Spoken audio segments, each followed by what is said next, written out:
Salvete omnes! Today we are going to be looking at the pluperfect tense in Latin.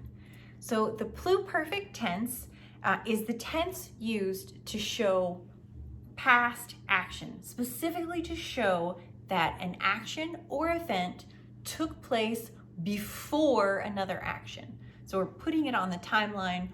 This happened and was completed before something else happened. And we normally translate it with had, right? Had and then the past tense. So for example, paro parare, paravi would be paraverat in the pluperfect, and we would translate paraverat, he or she had prepared. Paraverat, he or she had prepared. And let's have a look at that in a sentence. So we could take the sentence, Caesar iam omnem Galliam vicerat cum Romam rediit. Right? So Caesar iam omnem Galliam vicerat cum Romam rediit.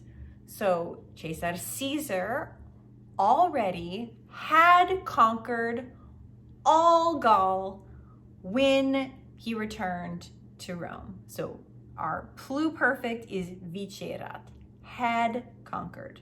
Before he returned to Rome, he had conquered all Gaul. How do we form the pluperfect tense? So what we do is take the perfect stem. So this is what we just learned in last chapter, the third principal part, the perfect stem. We're going to take that and we're going to add our endings.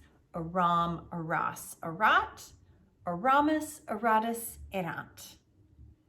Notice that these endings are the imperfect of the verb to be. So when we were learning the imperfect tense of the verb to be, we're going to see that that hard work that we did is going to pay off, because we're just going to take the imperfect and we're going to use it to create the pluperfect. So let's look at a few verbs in action.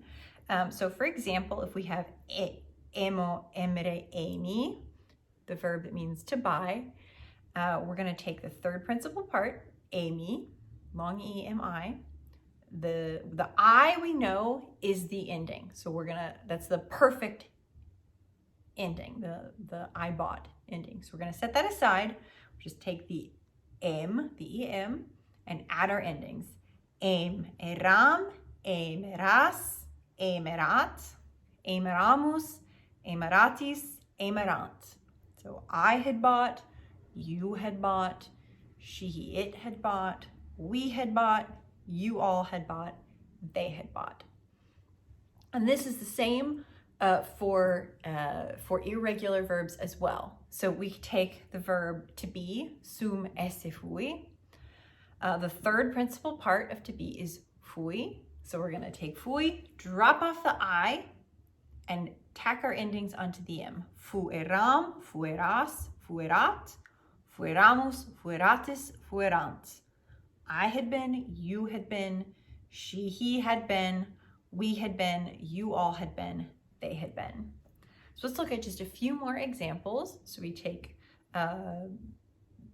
to elect, creo, creare, creavi. So creavi is the third principal part. We know the I is just the ending, so we'll drop that off. Creav eram, creaveras, creaverat, creaveramus, creaveratus, creaverant. So I had elected, you had elected, she had elected, we had elected, you all had elected, they had elected. Now, one more irregular verb just for good measure. We'll look at eo, ire, ii. So ii, we know the third principal part.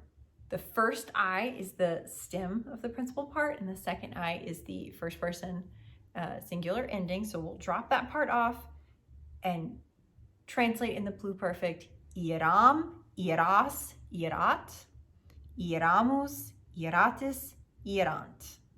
So ieram, ieras, ierat, ieramus, ieratis, ierant. And that is the pluperfect tense in Latin. Valete!